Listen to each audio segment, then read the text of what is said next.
Assalamualaikum warahmatullahi wabarakatuh. Selamat pagi.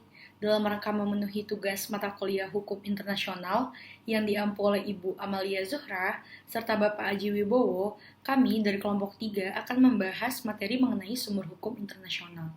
Alangkah baiknya sebelum itu kami akan memperkenalkan diri kami masing-masing. Nama saya Malika Rafanadia dengan NIM 010002100235. Perkenalkan, nama saya Lani Mesdanandani Lengkong dengan NIM 010002100220. Nama saya Irindita Tiarasari dengan NIM 010002100193. Yuk langsung aja kita bahas materinya. Pertama-tama, apa sih yang dimaksud sumber hukum itu?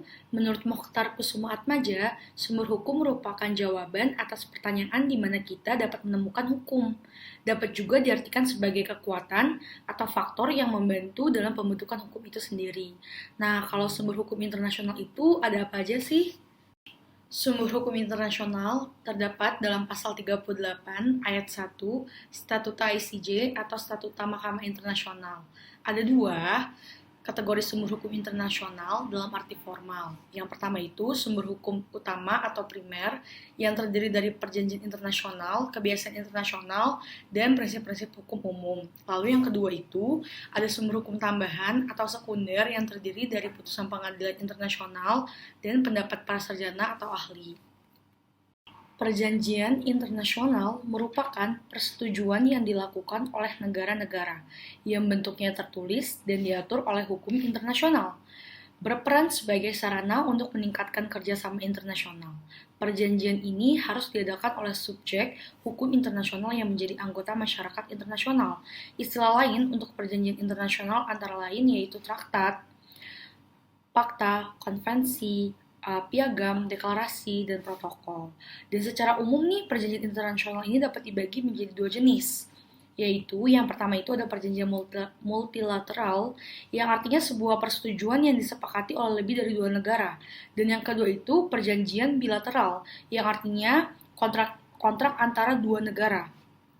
Pada satu pihak, terdapat perjanjian internasional yang diadakan menurut 3 tahap pembentukan, yaitu perundingan, penandatanganan, dan ratifikasi.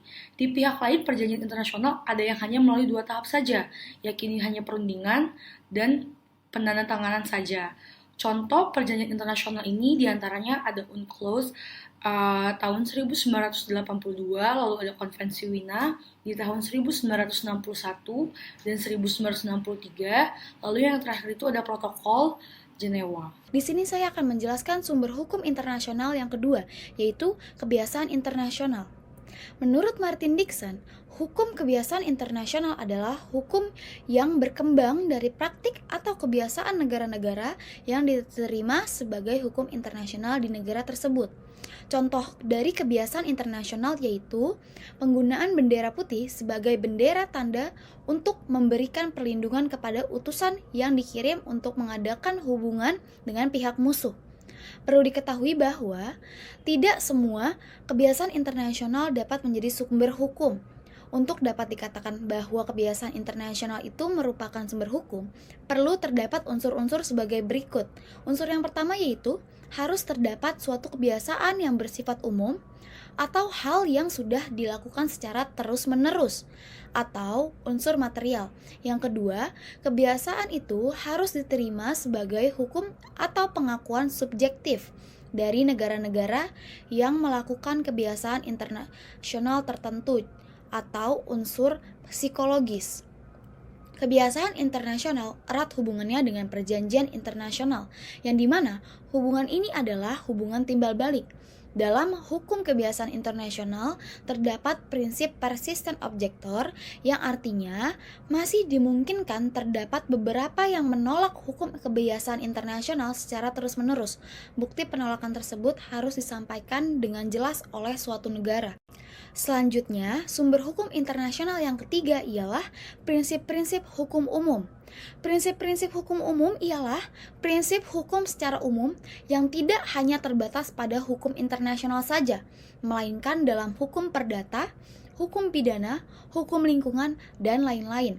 Beberapa contoh Prinsip hukum umum antara lain pacta sunt servanda atau mengikat pihak yang membuat perjanjian, good faith atau itikat baik, res judicata atau putusan hakim harus dianggap benar, nebis in idem, dan lain-lain. Prinsip hukum umum seringkali berguna dan berfungsi sebagai keterangan untuk menginterpretasikan sebuah kebiasaan atau perjanjian internasional. Hal ini terutama ditemukan dalam naskah persiapan suatu perjanjian internasional. Prinsip hukum umum merupakan suatu sumber hukum formal utama yang berdiri sendiri di samping kedua sumber hukum yang telah disebutkan sebelumnya, yaitu perjanjian internasional dan kebiasaan internasional. Poin keempat, putusan pengadilan internasional. Putusan pengadilan internasional merupakan sumber hukum tambahan atau sumber hukum sekunder di dalam sumber hukum internasional, bersifat tidak mengikat sehingga tidak dapat menimbulkan suatu kaidah hukum.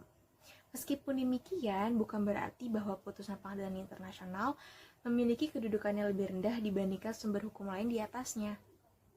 Putusan pengadilan internasional dapat berdiri sendiri sebagai dasar putusan yang diambil oleh hakim, dan nantinya akan dipergunakan untuk memperkuat sumber hukum di atasnya. Perlu diketahui juga bahwa putusan pengadilan internasional yang sama untuk kasus-kasus serupa dapat menimbulkan suatu hukum kebiasaan internasional.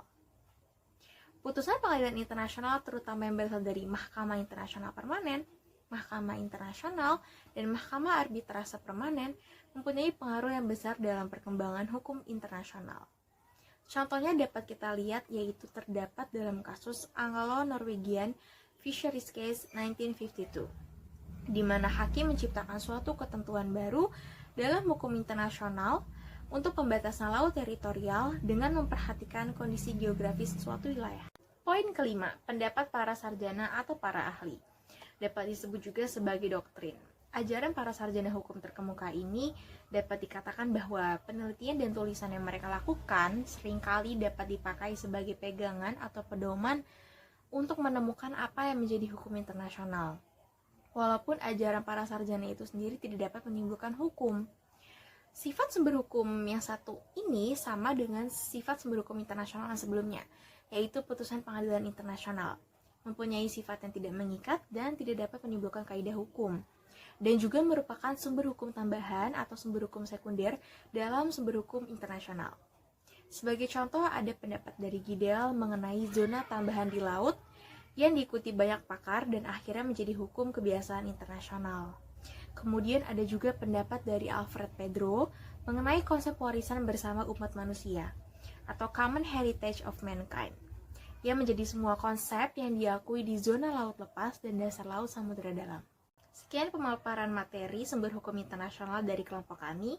Mohon maaf bila ada salah atau kurang kata. Semoga dapat bermanfaat ke depannya bagi semuanya yang menonton. Terima kasih. Assalamualaikum warahmatullahi wabarakatuh.